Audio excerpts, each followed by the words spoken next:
रही थी तुम? कहा ना एक बार, मैं YouTube के वीडियो देख रही थी। पति के रहते हुए घर में ये सब कांड चल रहा है। आने दे आसुमित को, सब कुछ बताऊंगी। दोस्तों, आज हम जानेंगे कुकू की वेब सीरीज सजनी के स्टोरी के बारे में। ये वेब सीरीज एक धोखेबाज पत्नी के बारे में है कि कैसे एक बदचलन पत्नी अपने भोले वाले पति को गुमराह करके धोखा देती है और अपने यार के साथ गुलछरे उड़ाकर मजे करती है। तो चलिए जानते हैं सजनी वेब सीरीज के एपिसोड 1 की स्टोरी।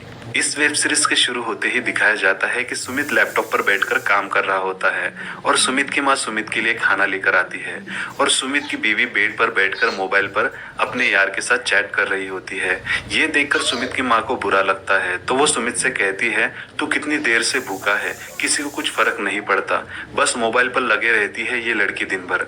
सुबह से लेकर रात तक मैं काम करते रहती हूँ और ये लड़की मोबाइल पर लगी रहती है। कम से कम खुद का कमरा तो साफ कर लेना चाहिए, पर उससे ये तक नहीं होता। कमरे को कचरा खाना बनाकर रख दिया है ये लड़की ने। तो सुमित कहता है, रहने दे माँ, नीलू जब भी फ्री होगी तो खुद कमरा साफ कर लेगी। तो सुमित की माँ कहती है, तब तक क्या घर में कचरा ऐसे ही रहने दूं?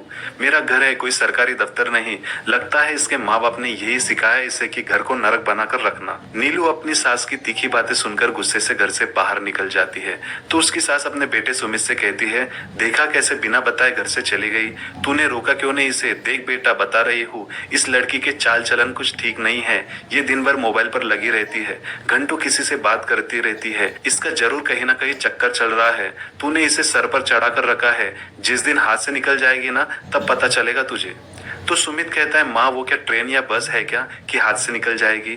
वो कोई छोटी बच्ची नहीं है, उसके पास उसका अपना दिमाग है और उसे जब मुझे छोड़कर जाना होगा ना तब बताकर चली जाएगी। तुम जाओ और अपने कमरे में आराम करो, मुझे काम करने दो। फिर अगले सीन में दिखाया जाता है, नीलू अपने बॉयफ्रेंड के पास जाती है और अपने पति और अपने सास के चुगलियां करती है और फिर अपने बॉयफ्रेंड के साथ दिल खोलकर शारीरिक संबंध बनाकर अपने आप को संतुष्ट करके घर पे वापस आती है।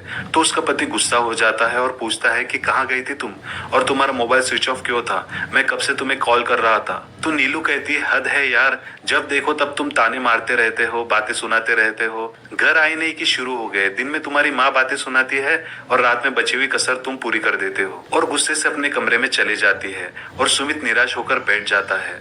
तो उसकी माँ उसके पास बैठकर उसे समझाती है, देख बेटा, सबके लाइफ में कुछ ना कुछ प्रॉब्लम होती है। भगवान ने तुझे सब कुछ दिया, बस एक गलत बीवी दे दी।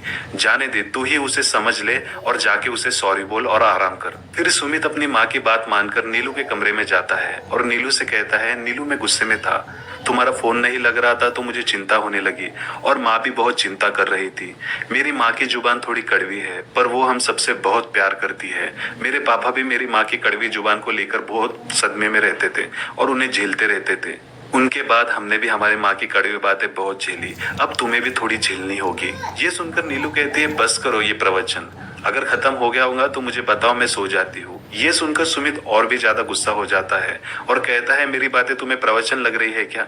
तुम साली हो ही एक नंबर की बेकार औरत। तुमसे शादी करके मैंने अपनी जिंदगी नर्क बना ली। और अपने आप को कोसता है कि हे भगवान, मैं क्या करूं, कैसे इस औरत से अपना पीछा छुड़ाऊं। फिर दूसरे दिन सुबह सुमित ऑफिस में काम कर रहा होता है और उसका दोस्त राहुल भी काम कर रहा होता है और कहानी का ट्विस्ट ये होता है कि राहुल ही सुमित की बीवी का बॉयफ्रेंड होता है, पर राहुल को ये पता नहीं होता कि नीलू सुमित की बीवी है।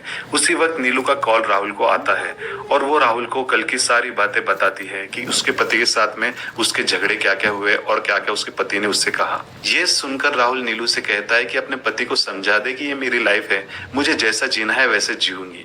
और कहता है, अभी मैं थोड़ा बिजी हूँ, थोड़ी देर के बाद फ्री होके तुम्हें कॉल करता हूँ।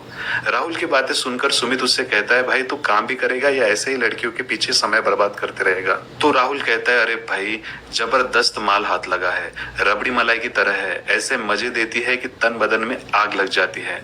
तो सुमित कहता है, पर तू तो कह रहा था कि वो शादीशुदा है। तो राहुल कहता है, हाँ भाई, अगर वो शादीशुदा होकर देने के लिए तैयार है तो मैं क्यों पीछे हटूं? तू थोड़ी देर के लिए मेरा काम संभाल, मैं उससे बात करता हूँ और उसे पटाता हूँ कि 2-3 दिन के लिए होटल में जाते हैं और फिर उसे होटल में ले जाकर मस्त पैकी रगड़ता हूँ। फिर राहुल बाहर जाकर नीलू को कॉल करता है और नीलू उसके साथ गंदी बातें करना शुरू कर देती है। नीलू के कमरे के बाहर नीलू की सास नीलू की सब कुछ बातें सुन रही होती है। नीलू राहुल से कहती है, हम दोनों होटल में बहुत रोमांस करेंगे, मैं तुम्हारे शर्ट के बटन खोलूंगी, तुम्हारी बनियान फाड़ दूंगी, तुम्हारे हथियार को चबाऊंगी, बहुत सारी गंदे बातें करती है। उसकी बातें सुनकर राहुल के सामान में हलचल होती है और वो टॉयलेट में जाकर रिलीज करने की कोशिश करता है और नीलू भी अपने बेड पर लेटकर सिसकियां भर रही होती है, आ ऊ की आवाजें निकालती है और उसकी सास सुन रही होती है। उसके सास से रहा नहीं जाता और वो नीलू के कमरे को जोर जोर से खटखटाती है। नीलू डर के मारे बाहर आ जाती है तो उसकी सास कहती है कि किसके साथ मुंह काला कर रही थी तू, कौन है अंदर, मुझे देखने दे। तो नीलू कहती है अंदर कोई नहीं है, मैं कार्टून देख रही थी।